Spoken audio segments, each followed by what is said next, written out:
Kalau saudara senang dengan sebuah judul khotbah, pada ibadah sore ini saya judul khotbah saya dengan tema bukti cinta kita kepada Tuhan. Ada 5 masterpiece kehidupan Tuhan Yesus. 4 diantaranya sudah digenapi, tinggal 1 yang belum digenapi. Yang pertama, nubuat tentang kelahiran Yesus sudah digenapi, di mana seorang anak akan lahir di kota kecil bernama Bethlehem, dan seorang Mesias akan lahir dari keturunan Raja Daud. Dan ternyata 2000 tahun yang lalu kelahiran Tuhan Yesus, nubuatannya sudah digenapi. Yang kedua, masterpiece kehidupan Tuhan Yesus, yaitu nubuat tentang kematian Tuhan, juga sudah digenapi. Seorang nabi, seorang Mesias harus mati di kota Yerusalem, bukan di kota Samaria, bukan di Tiberias, tapi di Yerusalem. Itu sebabnya selama 3 tahun Yesus melayani di Galilea, dia mengajak murid-muridnya untuk pergi ke Yerusalem. Karena Yesus berkata seorang anak manusia harus diserahkan, disiksa, dianiaya, dibunuh, sampai mati di kota Yerusalem. Murid-murid tidak bisa terima. Udah 3 tahun bersama-sama Yesus. Yesus pergi ke Yerusalem. Itu sebabnya murid-murid berusaha untuk menahan Yesus agar jangan pergi ke Yerusalem, supaya dia jangan mati di Yerusalem. Tapi Yesus menghardik pemikiran salah daripada Petrus. Pemikiran dititipkan iblis di dalam pemikiran Petrus. Hanyalah engkau, hai iblis, yang menghalangi aku untuk menggenapi rencana Tuhan. Karena seorang nabi, seorang Mesias harus mati di kota Yerusalem. Itu sebabnya nubuat tentang kematian Yesus pun akhirnya digenapi. Yang ketiga, nubuat tentang kebangkitan Yesus pun sudah digenapi. Di mana anak manusia akan mati dan pada hari ketiga dia akan bangkit.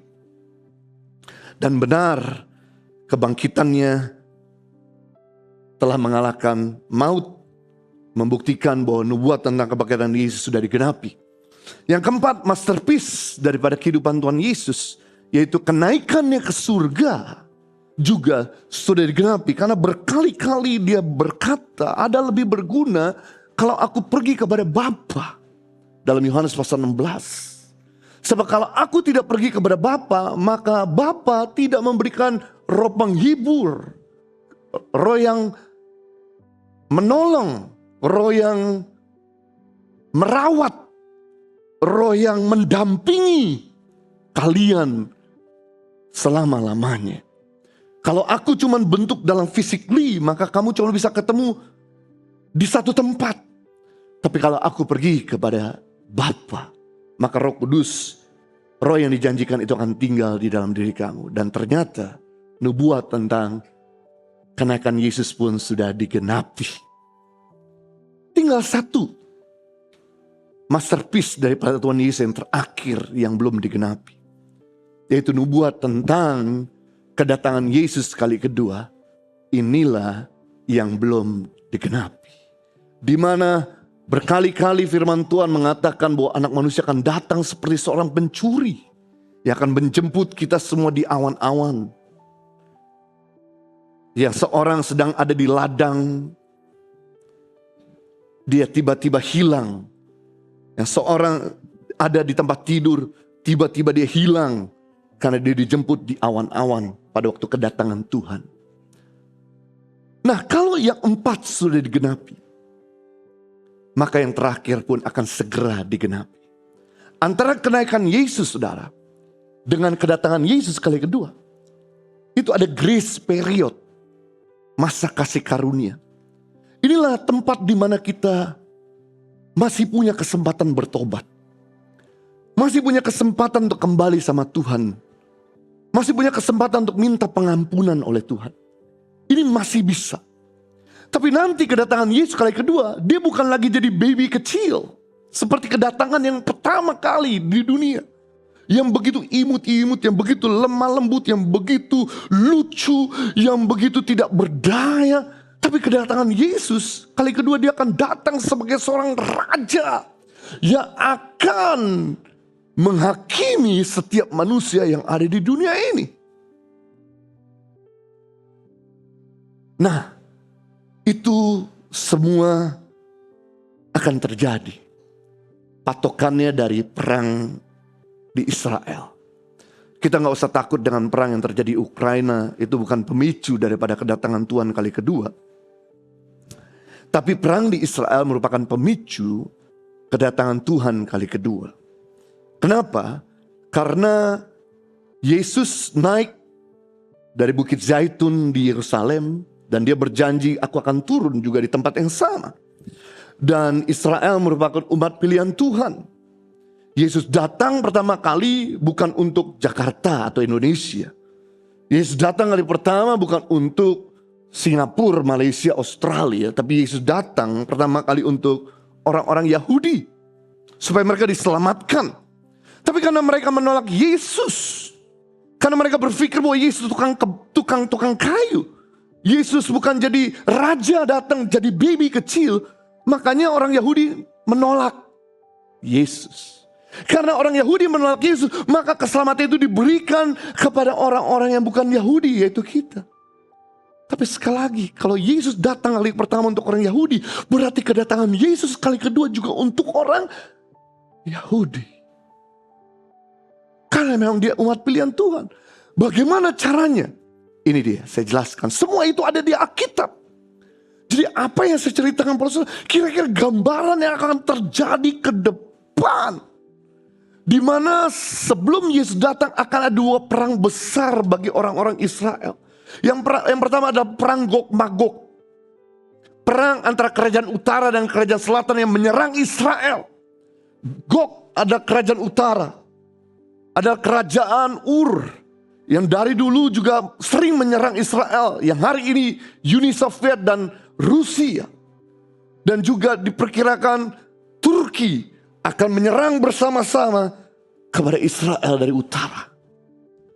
Magog, kerajaan dari selatan. Di mana Israel juga pernah diserang oleh Afrika. Dan Ethiopia dan Libya. Mereka menyerang dari selatan kepada Israel. Tapi buat Israel waktu penyerangan datang dari utara dan dari selatan, dia nggak terlalu sama sekali berat. Nggak terlalu sama sekali keteteran. Tapi ada perang berikutnya. Sebelum kedatangan Tuhan kali kedua. Yaitu perang yang lebih besar dari perang Gog Magog. Buat Israel yaitu perang Harmagedon. Perang di mana negara-negara timur akan menyerang Israel. Dan negara-negara barat akan menyerang Israel. Timur siapa? Iran. Karena dari dulu Iran adalah musuh bebuyutan Israel. Iran zaman dulu adalah namanya Persia. Waktu zaman Esther ada seorang bernama Haman bin Agag. Yang kecewa dan pahit sama orang Yahudi. Karena merasa bahwa kakeknya Haman bin Agag, yaitu Raja Agag, Raja Amalek, pernah dibantai oleh Saul. Dan waktu itu Tuhan ngomong sama Saul jelas, tolong bantai suku Amalek, aku akan berikan kemenangan kepadamu. Tapi tolong bantai dari rakyat sampai rajanya, dari hewan kecil sampai hewan yang besar. Saul diberikan kemenangan, diberikan pertolongan sama Tuhan. Dia bantai cuman hewan yang kecil, hewan yang besar diambilnya. Untuk dimakan dan dipersembahkan pada Tuhan. Dan kemudian rakyat kecil dibunuh. Tapi Raja Agag Amalek tetap hidup. Gara-gara dia hidup. Kemudian cucunya Haman bin Agag dari Persia datang. Ketika tahu orang-orang Yahudi ada di Persia. Mereka pengen bunuh. Pengen bantai dari kolong langit. Untung waktu itu ada Esther. Yang menyelamatkan orang-orang Yahudi agar jangan dipunahkan dari planet ini. Itu sebabnya sejak tahun 1935 ada seorang raja dari Iran yang membenci Israel dan sampai hari ini mereka pengen menghapuskan Israel dari kolong langit muka bumi ini. Tapi buat Israel sama Iran tidak terlalu berat. Karena Israel udah tahu titik-titik lemah dari Iran. Jadi kalau Iran menyerang Israel, buat Israel nggak terlalu menghiraukan. Dia bisa bantai dan habiskan Iran dengan gampang dan mudah. Karena Israel, saudara mesti tahu, sudah 4.000 tahun yang lalu sudah terlatih dengan namanya perang. Perang adalah gaya hidup mereka sejak zaman di mana mereka keluar dari perbudakan di Mesir. Tangan mereka udah terlatih perang sampai hari ini. Jadi perang adalah gaya hidup mereka. Mereka udah gak takut mati, mereka gak takut karena udah gaya hidup mereka. Tapi mereka takutkan di perang Harmagedon, yaitu ketika dari timur yaitu China akan membantu Iran. Korea Utara akan membantu Iran. Dan negara dari Eropa Timur akan membantu untuk menyerang Israel dari utara, Rusia. Turki menyerang Israel dari selatan, Afrika dan Libya menyerang Israel dari timur, Iran, China, Korea Utara menyerang Israel dari barat, Eropa Timur akan menyerang Israel. Disinilah Israel terjepit.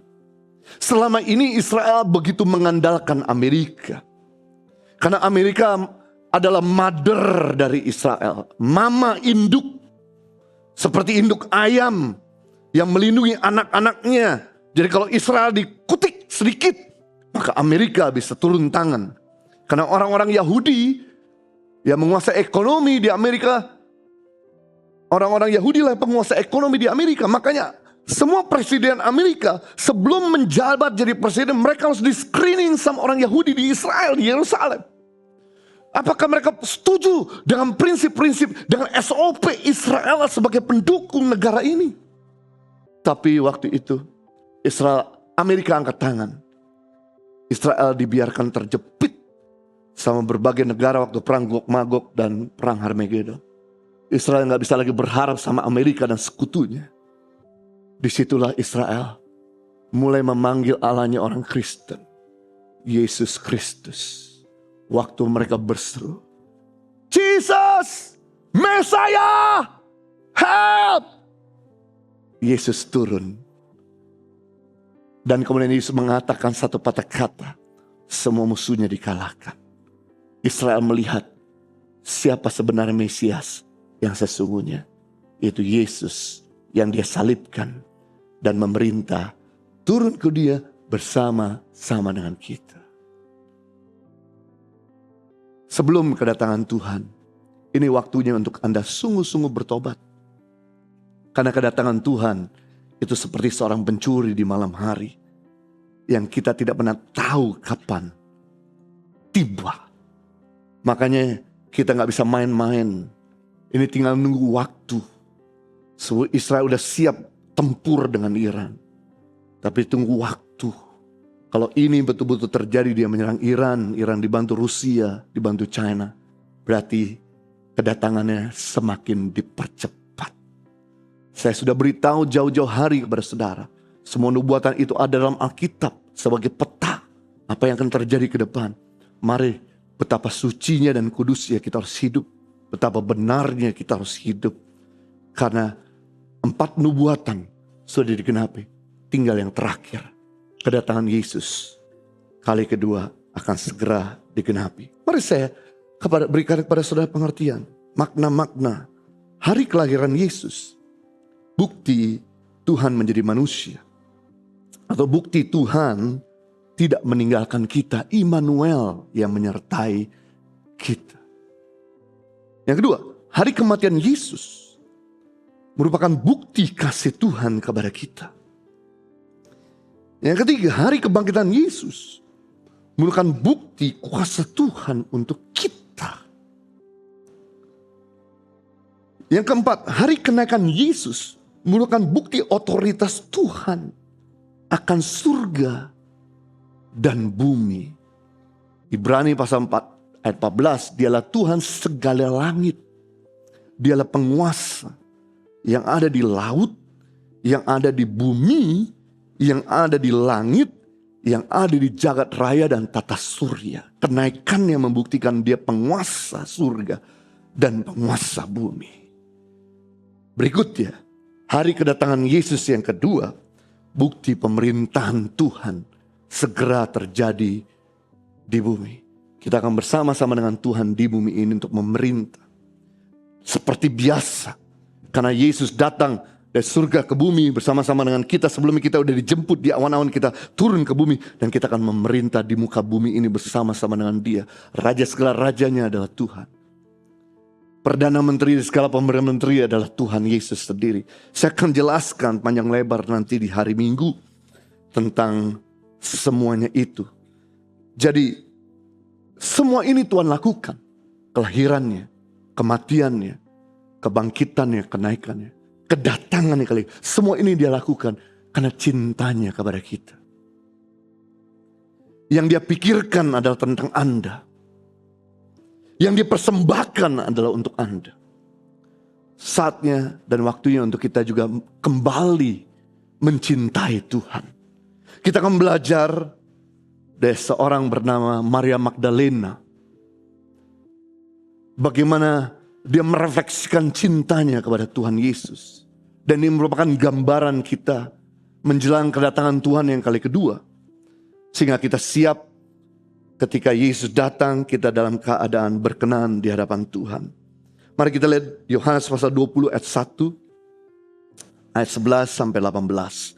Pada hari pertama minggu itu pagi-pagi benar, ketika hari masih gelap, pergilah Maria Magdalena ke kubur itu, dan ia melihat bahwa batu telah diambil dari kubur. Ayat 11, tetapi Maria berdiri dekat kubur itu dan menangis. Sambil menangis ia menjenguk ke dalam kubur itu, dan tampaklah olehnya 2 orang malaikat berpakaian putih, yang seorang duduk di sebelah kepala dan yang lain di sebelah kaki di tempat mayat Yesus terbaring. Kata malaikat-malaikat itu kepadanya, "Ibu, mengapa engkau menangis?" Jawab Maria Magdalena kepada malaikat-malaikat itu, Tuhanku telah diambil orang, dan aku tidak tahu di mana ia diletakkan." Sesudah berkata demikian, ia menoleh ke belakang dan melihat Yesus berdiri di situ, dan ia tidak tahu bahwa itu adalah Yesus. Kata Yesus kepadanya, "Ibu, mengapa engkau menangis? Siapa yang kau cari?" Maria menyangka orang itu adalah penunggu taman. Wow. Oke, saya jelaskan dulu. Waktu Yesus ngomong sama Maria, Maria menengok ke belakang, dia lihat Yesus sebagai seorang penunggu taman. Makanya dia gak mengenal Yesus. Kenapa Yesus baru bangkit? Harusnya habis bangkit dia duduk, dia ngopi, dia santai, dia rileks, atau dia tunjukkan kemegahannya, kemewahannya, dia tunjukkan kemuliaannya. Kenapa Yesus baru bangkit? Dia malah jadi tukang kebun. Wow. Saya mau beritahu, Tuhan kita adalah pengurus kebun pertama di planet ini. Dialah gardener pertama. Itu sebab yang bikin Taman Eden adalah Tuhan Yesus. Yang menghiasi Taman Eden itu menjadi begitu indah. Jadi Yesus waktu bangkit pun dia gak mau nganggur. Dia bangkit, dia mau tata, dia mau kerja, dia tetap mau produktif. Wow, saya beritahu sama saudara, bekerja merupakan sebuah ibadah. Karena Yesus habis bangkit dari kematiannya, dia gak tidur-tidur. Dia gak duduk-duduk bersama murid-muridnya. Dia gak suruh orang-orang untuk datang menyembah dia. Tapi dia lakukan, dia bekerja sebagai tukang kebun, merawat kebun yang rusak. Pada waktu itu diinjek-injek sama tentara Romawi. Dia betapa mengasihi planet ini. Dan betapa dia gak pernah berhenti untuk bekerja. Agar menghiasi muka bumi ini. Setiap manusia bisa menikmati indahnya ciptaan Tuhan. Makanya saya mau katakan kepada saudara, orang yang rajin kerja pasti akan diperkaya oleh Tuhan. Tapi orang yang malas kerja, dia tidak akan pernah diperkaya oleh Tuhan. Karena Tuhan kita adalah Tuhan yang suka bekerja dan tidak bermalas-malasan. Berikutnya, kata Yesus kepada ibu, "Mengapa engkau menangis? Siapakah yang kau cari?" Ayat 15. Maria menyangka orang itu adalah penunggu taman, lalu berkata kepadanya, "Tuhan, jikalau Tuhan yang mengambil dia," dia gak menyangka itu Yesus, "katakanlah kepadaku di mana Tuhan meletakkan dia, supaya aku dapat mengambilnya." Kata Yesus kepadanya, Maria. Maria.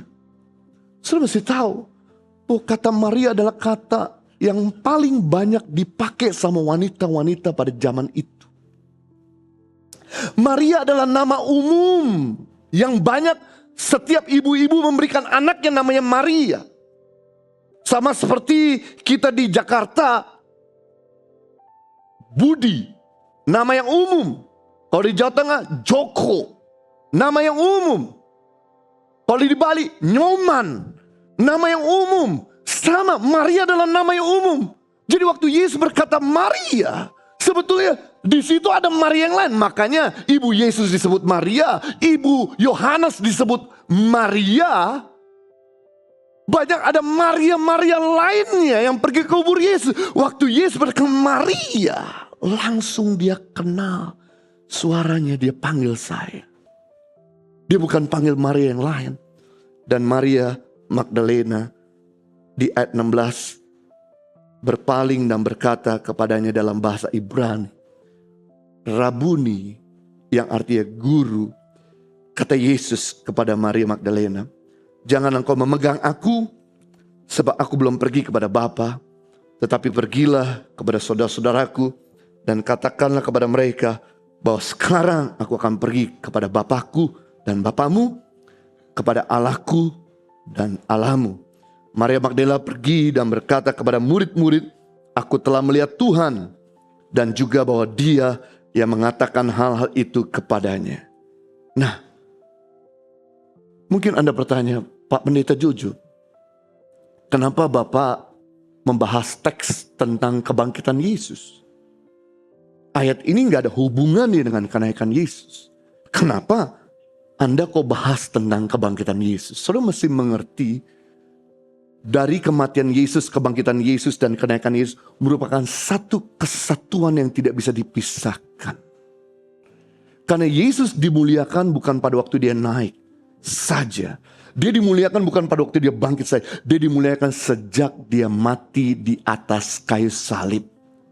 Karena dia telah mengosongkan dirinya, mengambil rupa seorang hamba dan menjadi manusia dan taat sampai mati. Lalu Bapa memberikan gelar kehormatan nama di atas segala nama pada waktu di atas kayu salib. Kalau Yesus tidak pernah sampai mati di kayu salib, Bapa tidak pernah memberikan gelar nama di segala nama. Tuhan segala Tuhan. Jadi Yesus sudah dimuliakan ketika dia disalibkan. Kemudian ketika dia bangkit, dia semakin dimuliakan. Ketika dia naik ke surga, dia semakin dimuliakan.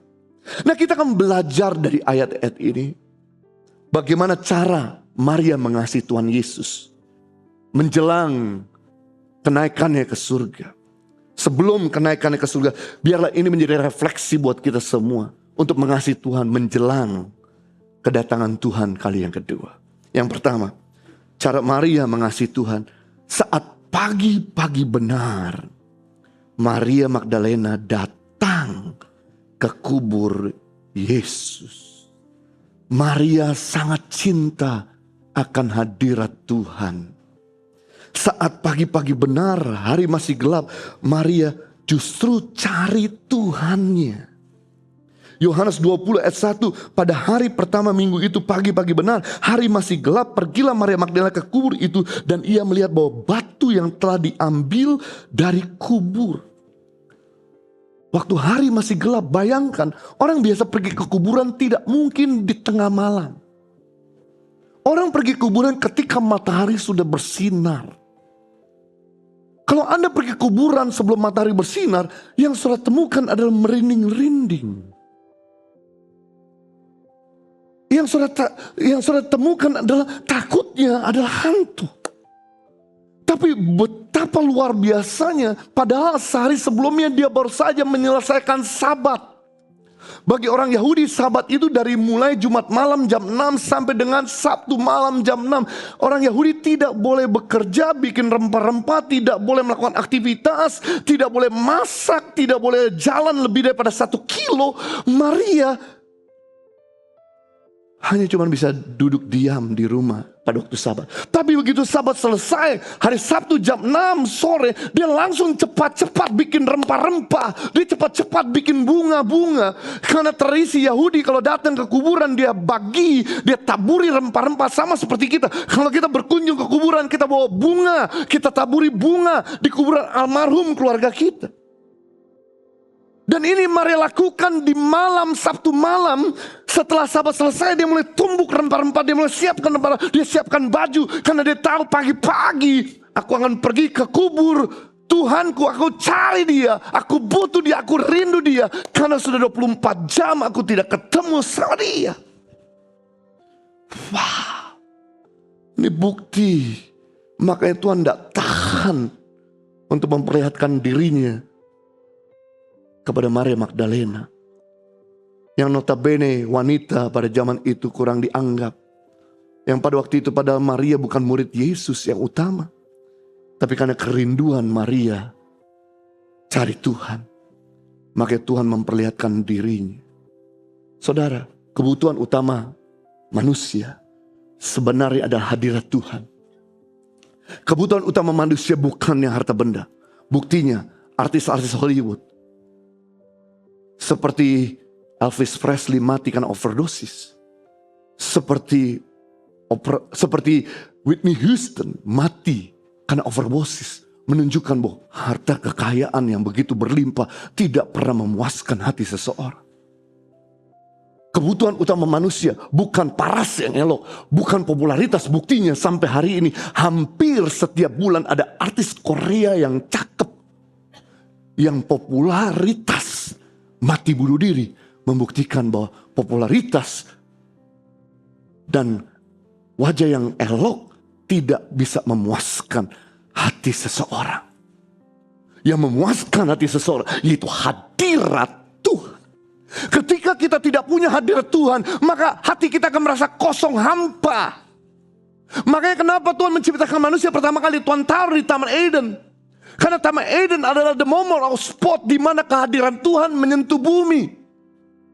Taman Eden artinya playgroundnya antara Tuhan sama manusia. Tempat di mana Tuhan bergaul, berbicara, bercanda sama manusia. Itu di Taman Eden. Itu sebabnya hadirat Tuhan artinya adalah playground. Taman bermain Tuhan dengan manusia. Hadirat Tuhan adalah tempat Tuhan bergaul. Hadirat Tuhan adalah tempat Tuhan berbicara. Hadirat Tuhan tempat Tuhan menunjukkan pribadinya. Hadirat Tuhan tempat Tuhan menunjukkan kemurahannya. Kebanyakan orang percaya hadirat Tuhan hanya cuma didapatkan di dalam gedung ibadah. Saudara, sempit sekali pemikiranmu bahwa hadirat Tuhan cuma bisa didapatkan di tempat ibadah. Hadirat Tuhan itu bisa didapatkan dimanapun dan kapanpun. Saya beritahu, pertama kali hadirat Tuhan itu ada bukan di gedung gereja. Karena waktu itu belum ada gedung gereja di Taman Eden. Hadirat Tuhan pertama kali muncul bukan pada waktu manusia mempersembahkan hewan. Mempersembahkan, mereka punya padi, mereka punya ternak, mereka punya tumbuh-tumbuhan.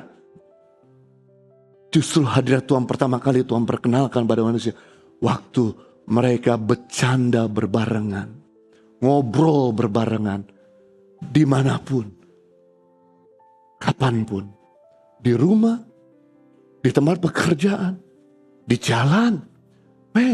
Kita bisa rasakan hadirat Tuhan bukan cuma di gedung ibadah. Gedung ibadah merupakan sebuah media agar saudara bisa lebih fokus untuk dengar firman-Nya. Gedung ibadah merupakan media untuk saudara dimuridkan, dinasehati, dikasih tahu apa yang ada di Alkitab supaya terbuka, karena semua yang akan terjadi dan semua yang terjadi ada dalam Alkitab. Itu saudara ada di gedung ibadah. Tapi hadirat Tuhan saudara bisa dapatkan dimanapun saudara berada. Dan yang menarik, waktu Tuhan ciptakan manusia pertama kali di tempat Taman Eden, Tuhan suruh apa? Mengusahakan. Kata mengusahakan yaitu to cultivate, yang artinya dalam bahasa Ibrani avoda, yang artinya adalah bekerja, berikan yang terbaik, keluarkan yang terbaik. Pertanyaan saya adalah, apakah Taman Eden sudah baik diciptakan oleh Tuhan atau belum? Apapun yang Tuhan ciptakan sempurna, tapi Tuhan berkata sama Adam, bikin lebih baik lagi. Berarti manusia punya kemampuan untuk bikin segala sesuatu yang sudah baik jadi lebih baik. Yang sudah sempurna untuk jadi bikin lebih sempurna. Dan ini ternyata kata mengusahakan itu artinya yaitu ibadah. Jadi jangan sampai hari Minggu sudah semangat ngangkat tangan. Hari Minggu Anda semangat memberi persembahan. Hari Minggu Anda semangat datang ke gereja. Tepuk tangan, lompat-lompat. Nah, menyembah, dengar firman Tuhan. Hari Senin Anda masuk kerja malas-malasan. Ibadahmu bukan cuma di hari Minggu. Ibadahmu di tempat pekerjaan juga. Waktu kamu kerja berikan yang terbaik. Waktu kamu kerja kamu jujur. Gak bohong. Waktu kamu kerja kamu do the best. Kamu excellent. Waktu kamu kerja kamu manage dengan baik. Waktu kerja kamu keluarkan yang terbaik. Produksikan yang terbaik. Hei, itu ibadah. Buktikan bahwa ibadahmu itu bukan cuma di hari Minggu. Tapi Senin sampai Sabtu. Waktu kamu ada di kerjaan. Waktu kamu ada di rumahmu. Waktu kamu masakin buat anak, buat suami. Waktu kamu beres-beres rumah. Dengan sukacita kamu lakukannya. Waktu kamu menata keuangan. Agar sampai jangan kebobolan. Jangan sampai besar pasak daripada tiang. Itu namanya ibadah.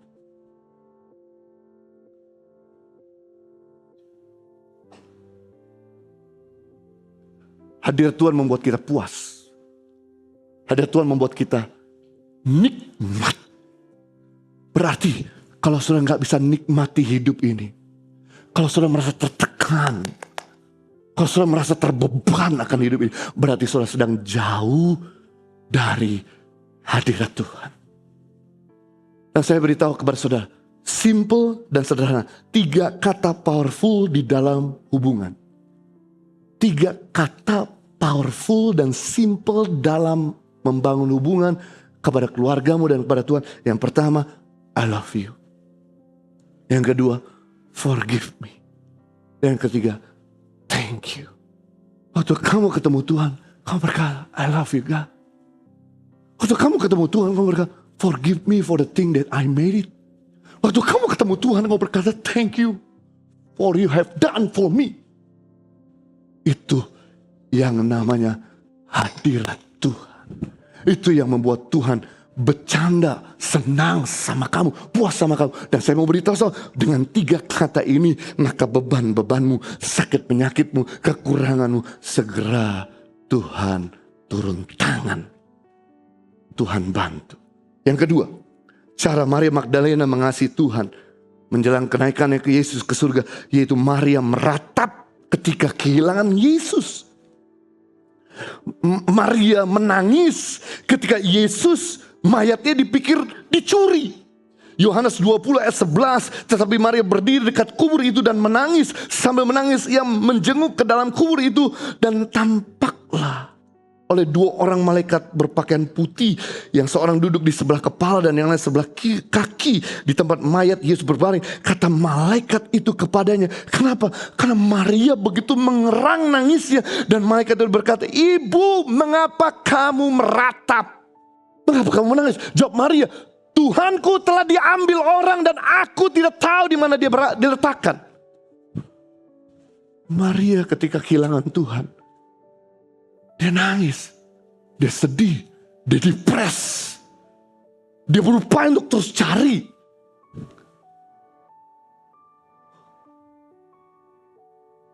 Padahal waktu itu dia ketemu dengan malaikat yang kelihatannya dengan senjata. Pada malaikat itu pertama kali menampakkan diri kepada serdadu Romawi.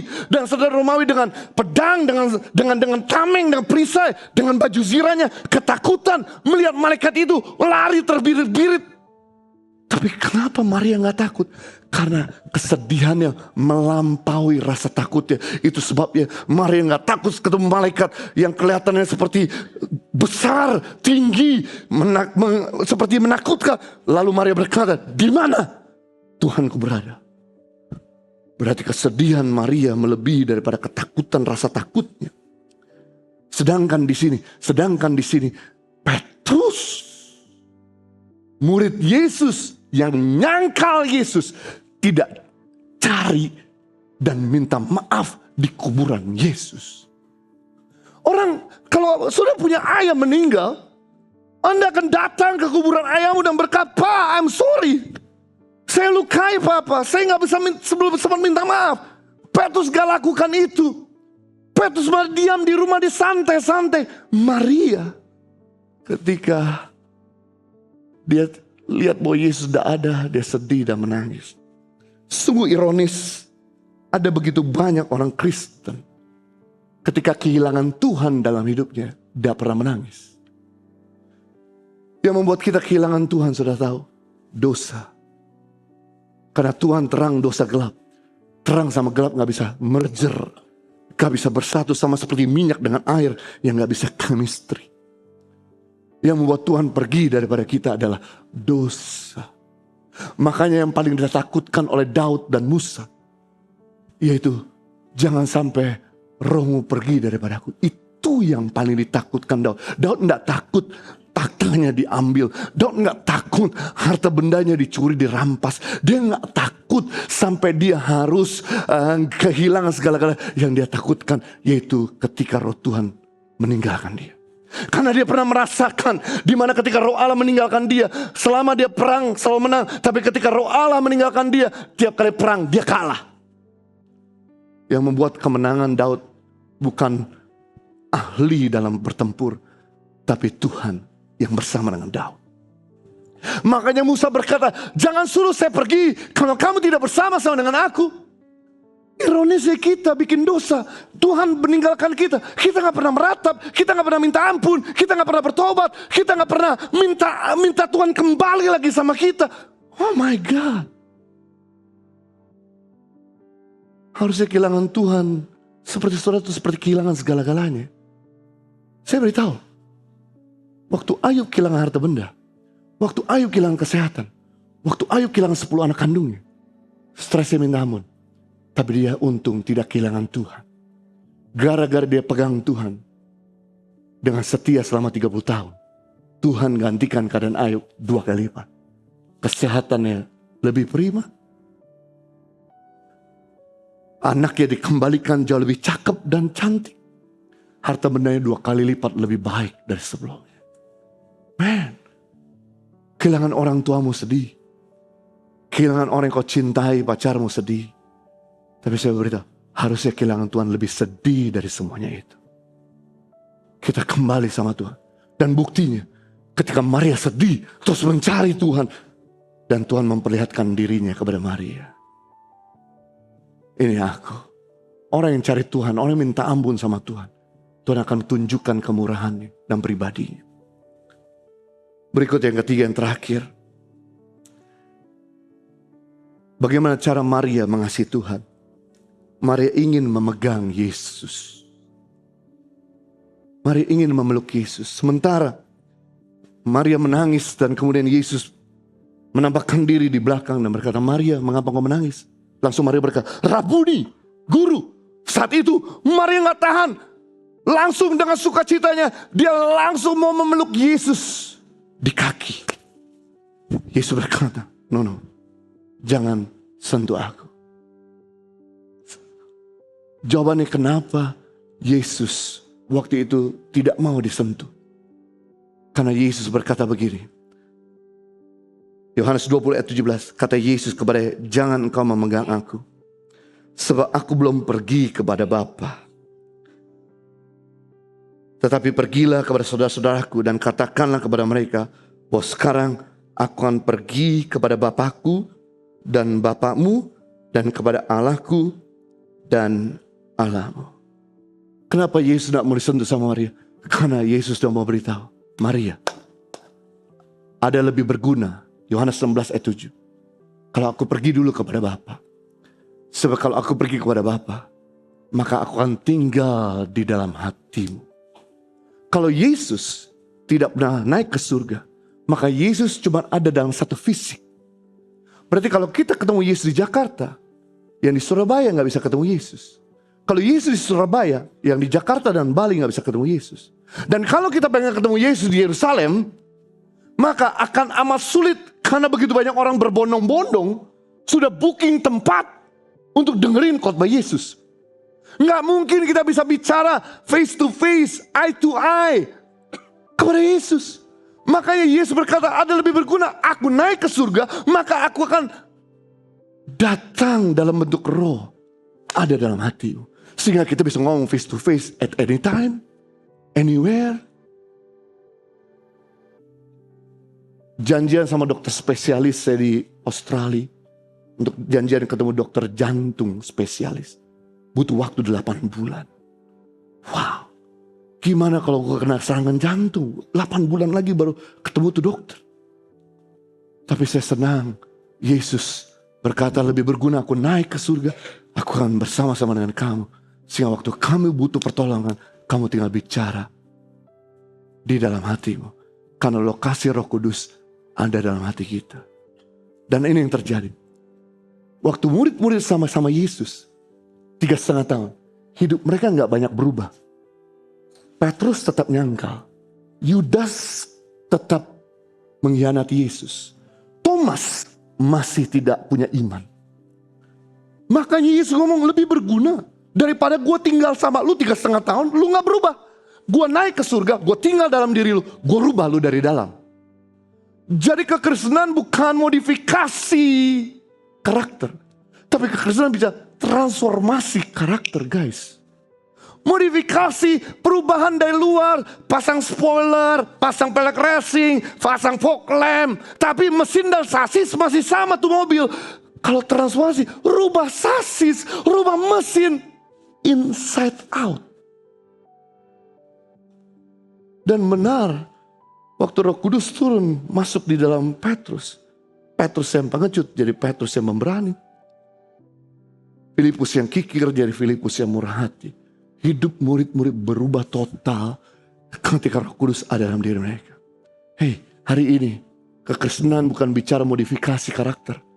Tapi kekristenan bicara soal transformasi karakter. Kalau karaktermu sampai hari ini masih susah berubah, mulutmu masih selalu ngomong yang kasar, hatimu selalu cenderung sombong, kau selalu suka nipu, susah berubah. Hei, minta Roh Kudus untuk ubahkan kita. Karena dia ada dalam diri kita. Dia pasti akan mengubahkan sama seperti dia mengubah Petrus, Thomas, dan murid-murid yang lain. Jadi kita belajar hari ini 3 cara kita mengasihi Tuhan. Pagi-pagi benar, jangan buka HP-mu.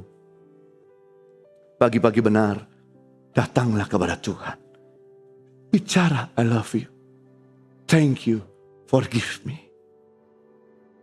Yang kedua, ratapi kalau kamu jatuh dalam dosa. Cepat minta ampun dan cepat kembali dan cari Tuhan lagi. Yang ketiga, peganglah Yesus erat-erat di dalam hatimu. Maka dia akan mengubahkan kita.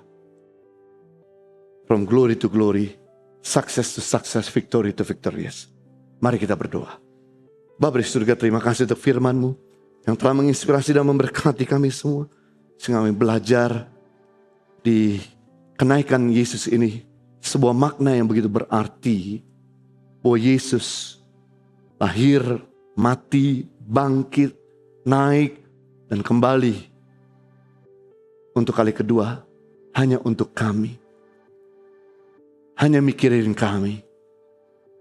Karena betapa besar cintamu kepada kami. Itu sebabnya kami mau balas cinta kami kepada Tuhan. Dengan mengutamakan hadiratmu, pribadimu. Sebelum kami melakukan aktivitas lainnya. Dan juga kami gak akan pernah tinggal diam ketika kami bikin dosa. Kami akan segera kembali, kami segera minta ampun. Kami akan meratapi untuk kami bisa meninggalkan dosa-dosa kami. Dan tidak kehilangan Tuhan. Yang ketiga, kami mau pegang Yesus erat-erat di dalam hati kami. Untuk kami terus bisa diubahkan dari hari demi hari menjadi seperti Kristus. Demi nama Tuhan Yesus Kristus. Setiap kita yang sudah diberkati, sama-sama kita katakan amin. Tuhan Yesus mengasihi saudara.